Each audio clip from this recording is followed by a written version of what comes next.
Here's another question. If what was in the files about Trump was innocuous, why would he be fighting so hard to keep it suppressed? It might be embarrassing. It might be politically harmful to him. At this point, it's more politically harmful to cover it up. They had to shut down Congress a month early to keep that from coming out. So the question now is, if there is nothing bad in the files about you, because we know you're in them and we know you lied about that, why are you fighting so hard to prevent it from coming out? We almost have to draw a negative inference that there's something in there that he doesn't want to get out because it might be criminal or outrageous or deeply offensive to our conscience. And I would say all you have to do is look at the timeline to consider who might be holding the cards there. Let's look at the timeline. Let's look at it. Elon Musk, in I think it was June or May, went to the Oval Office for the last time, and it didn't go well. He left the meeting, went on Twitter, and said Trump will not release the Epstein files because he knows he's in them.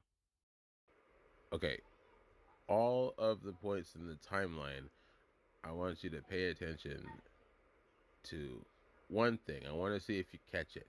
This is a, hey, I don't like what's going on. I don't like what you're doing.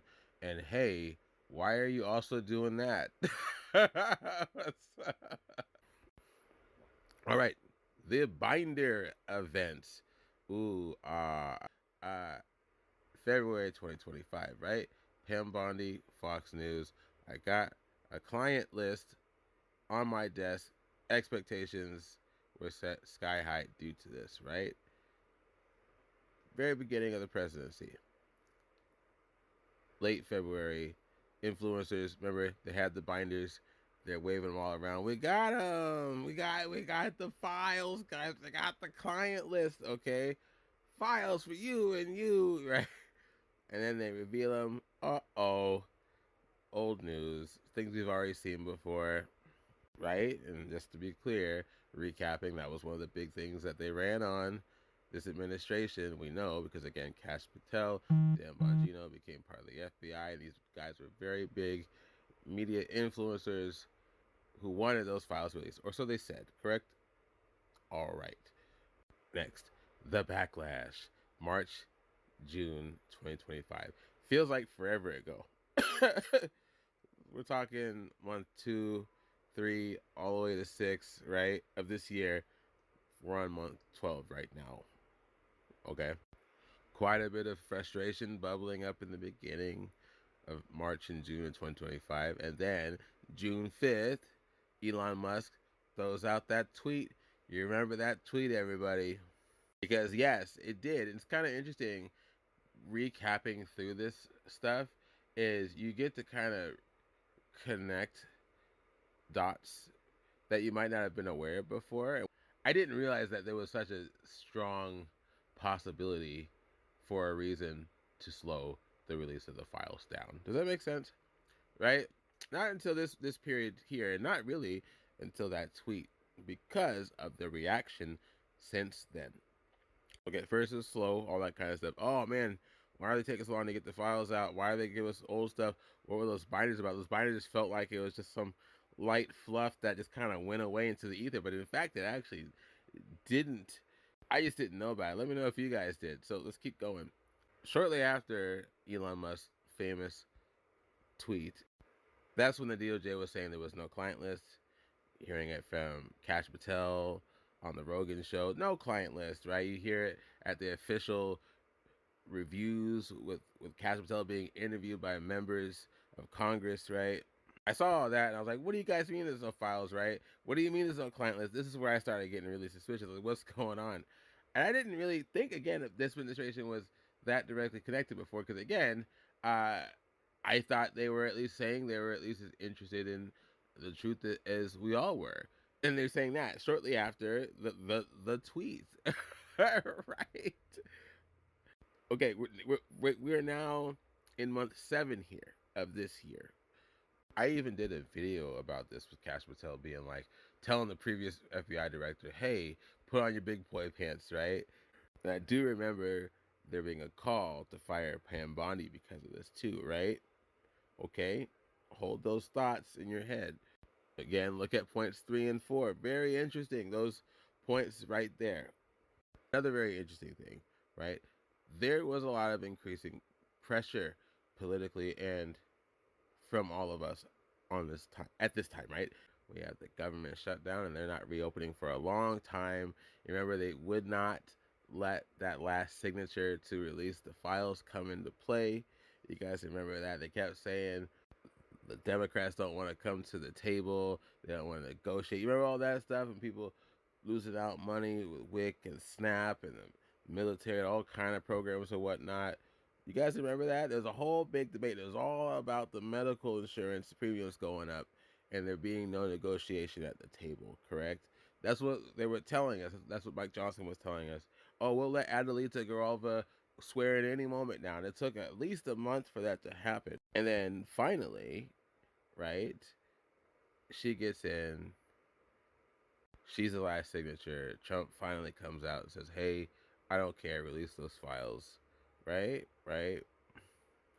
December 2025. That's when we start seeing what we're seeing now with a bunch of files and documents being released just repeatedly over and over again. Not everything still. But I want to stop here and say something very important to all of you. This is, I don't want anybody to tell you different.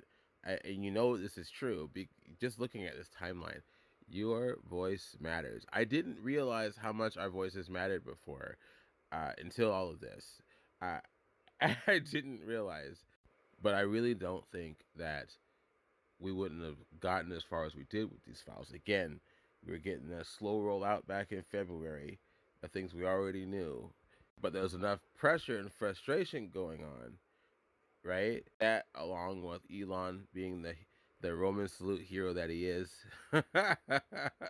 and we go from a slow rollout to there are no client list files or any kind of whatever to it being a Democratic hoax, right? Right? And then we come up to the Christmas week, December 24th, million page delay, all kind of redactions that weren't supposed to be there. People finding their way around some of the redactions at least. This administration now coming into legal trouble because they didn't release what they had said legally that they would. But here is one of the even more interesting things. I know I keep saying that word. It just gets more and more interesting. I didn't know that some of those influencers actually came out uh, wanting accountability. Wow, what a shift from month 2 to month 12. I don't know why we didn't know about this. Did you guys know about this? Those some of those same influencers were having enough of all this. I didn't know. How come we didn't hear enough about this? Why didn't we hear this? Pause at your leisure. I'm not even gonna read it. Liz Wheeler. Wow, what's going on? Right? I didn't know. Hearing from Laura Loomer, I thought that was interesting. Again, pause at your leisure. Thought that was very interesting. The Hodge twins again. Though I want you guys to take note of this specific detail. I think the Hodge twins kind of really circle around this subject pretty good. I think it's very interesting that the person of worthy of their ire isn't uh, our fearless leader who has increasing control over everything, especially something like this. They blame the scapegoat. I'm not saying that she doesn't have her part in it and she shouldn't, you know, face up to accountability for sure. But I think it's funny. They're zeroing in on her again specifically. I don't know why, and I really mean this. I don't exactly know why she's still playing for that team when she's been already been prepped for being under the bus multiple times during this year on this subject alone. Again, right here we go. Here's a representative from Kentucky, right? Pause at your leisure. Same thing. Again, I don't know what's going to happen to Pam Bondi. I don't know, but that's where the ire is focused at right now. And it's all very interesting. Did you catch it? Did you catch where my mind got switched around on this topic? It's the reaction to it. If there is no involvement, why all the slowdown? Why all the obfuscation, right? Why all the cover up? It's not for the victims. They've said they wanted it out. Many of them have already, right? I'll leave it at that. Like and share if you like what I'm saying. Comment if you do or don't. Let me know what you think. And I will talk to you later. Happy holidays, Merry Christmas, and Happy New Year. It's coming, guys. All right.